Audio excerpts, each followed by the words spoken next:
Government wants to split Region 4 into multiple electoral districts. Barbados wants Guyana's rights. Man caught shortly after escaping jail.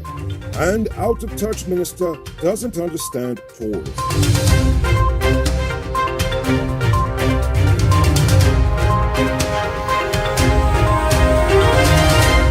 I'm Enrico Belfort, and welcome to tonight's edition of Uncut News. Do you see news happening? Send us a tip on WhatsApp at 592-659-6151. One proposed amendment to the Representation of the People Act calls for Region 4 to be subdivided into East Bank Demerara, North Georgetown, South Georgetown, and East Coast Demerara. Non-law said provisions would be made for each district to have its own staff, infrastructure, regulation, rules, systems, and procedures, and each sub-district would tabulate its own results at a different location. So they can avoid that whole debacle we had last year. Foreign Affairs Minister Hugh Todd is now pushing for the removal of visa restrictions for Guyanese to travel to the UK. Todd stated his case to a UK trade delegation that recently visited Guyana. He said the removal of visa restrictions will help facilitate the travel of Guyanese to the UK to develop business relations. The Guyana Defence Forces Engineering Corps has won a $44.4 million contract to upgrade the Paramakatoy Regional Hospital. PAHO WHO is implementing and supervising the project, whilst the UK is providing the funding under the Smart Healthcare's facilities in the Caribbean project. The facility is one of 4 to be rehabilitated under the project in Guyana. Head of the Guyana Rice Development Board, Kuldip Ragnath, said that they are currently making an arrangement with Barbados, in which they are requesting that Guyana supplies them with approximately 3,000 tons of rice from November 2021 to December 2022 at a slightly reduced cost.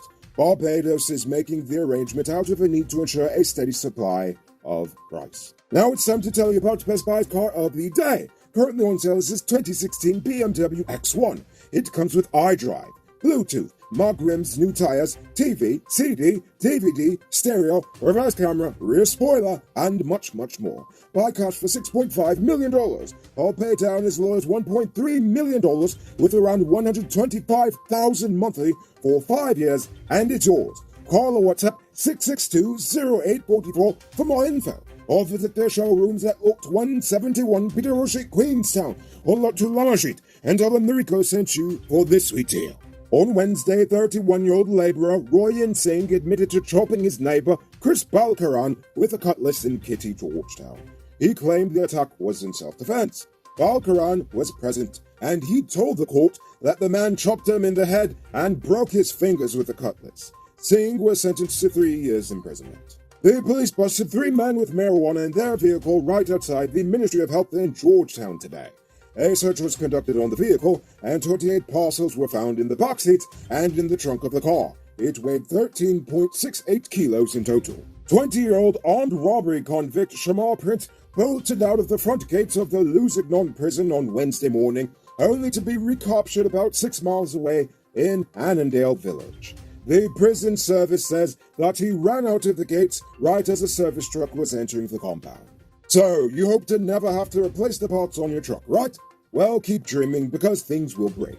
But thankfully, when they do, you don't have to stress. Just head over to Powered Automotive, Truck Spares and Engine Parts. They stock parts for DAF, Freightliner, International, and Mack trucks. Also all genuine Cummins engine spares. And they are the authorized dealer in Guyana for Hammer parts. So the next time you break down, act like you're big and you have sense. Head over to Powered Automotive in Eccles or call them on 697-0171.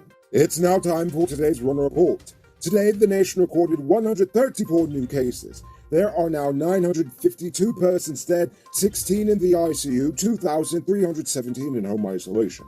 And the total number of confirmed cases around the nation now stands at 36,439.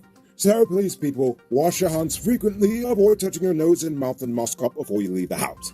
When you do leave home, try to avoid enclosed spaces and large crowds, and remember to give 6 meters space between you and others.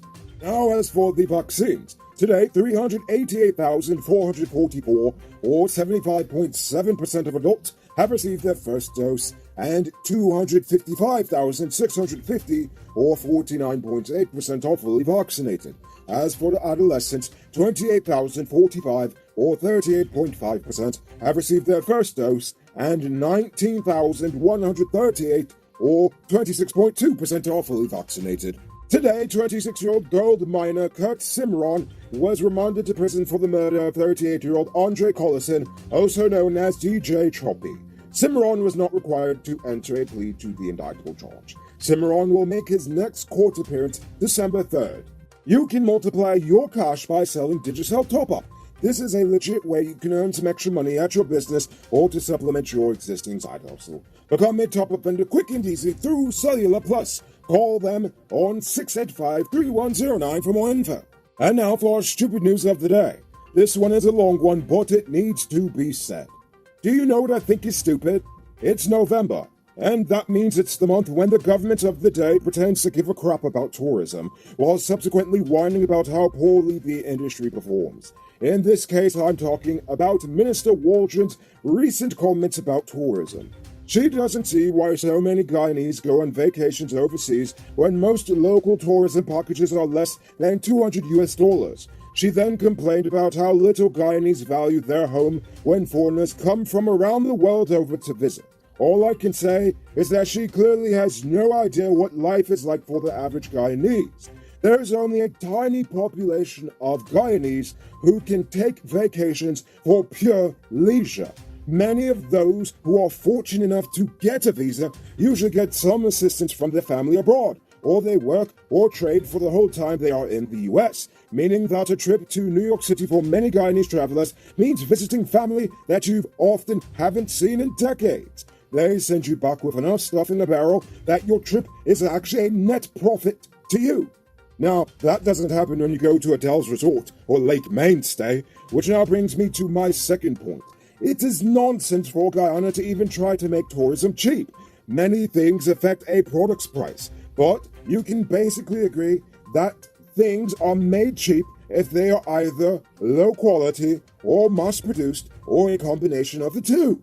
Ecotourism like ours is expensive because it takes money to preserve the beauty of nature, so it can't lower the quality. Also, we don't get enough visitors to scale the tourism product. Then, we're not even mentioning the biggest point of them all, which is, who cares if a beautiful hotel in the Rupununi is $50 US a night when the minimum wage is less than $300 US? It's a pandemic and folks can barely afford food, let alone a vacation. Why do you think these people drink so heavily nowadays? That's their vacation in a bottle, courtesy of El Dorado. Outside of subsidizing visits for Guyanese citizens or even raising their salaries, there's literally no way to bring the cost down any lower and expect the tourism operators to stay in business. Instead of shaming Guyanese for making their own personal vacation decisions with their hard-earned money, the government should focus on stopping crime so people can actually feel safe enough to travel. Then they should stop taking advice from standard tourism countries like Barbados and instead communicate with countries like Costa Rica, Kenya, and other successful eco-tourism locations. Instead of focusing on Kaichor, Georgetown, and like the same 5 resorts in Essequibo, they need to expand to more unusual places. And more estates could be converted into a museum of sugar in Guyana. City Hall could be converted into a museum of Guyana's history.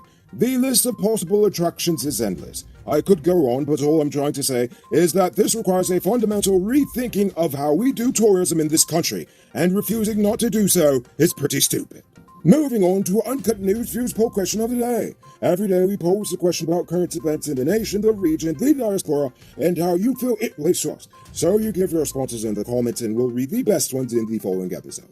Yesterday's question was, should we move the capital or should we reinforce the seawall? Richie K says both. Wouldn't hurt the country to start developing another major city and build a bigger, taller seawall. Laura Mipsum says seawalls just give people a false sense of security. Georgetown should be relocated ASAP. All construction in areas that will be submerged must stop now. The building of the new city should start by next year, the latest. Our Seaview Farm says, turn the current capital into a huge dump and build a new capital inland. Why are they building new infrastructure in Georgetown if it will be underwater in 10 years? Sounds foolish to me. Everett Lawrence says, bring in the Dutch, let them build new seawalls, spend some of that oil money. And honorable mention goes to the comment from Ron Glasgow. I'd read it out, but unfortunately we are all out of time. Clearly, this was one popular question, so if we didn't get to read your answer this time, I'm sorry, but at least you'll get a chance to answer tonight's question, which is, do you think it's a good idea to divide Region 4 into multiple electoral districts, or could this potentially cause even more issues than ever before? Think about that question and tell us in the comments below. If your response is good enough, we just might feature it in the next episode. Anyway, that's all the time we have for tonight, and check us out tomorrow for another. Until then, I'm Rico Bulford saying good night, folks. Hey, Uncut News viewers, thanks for watching.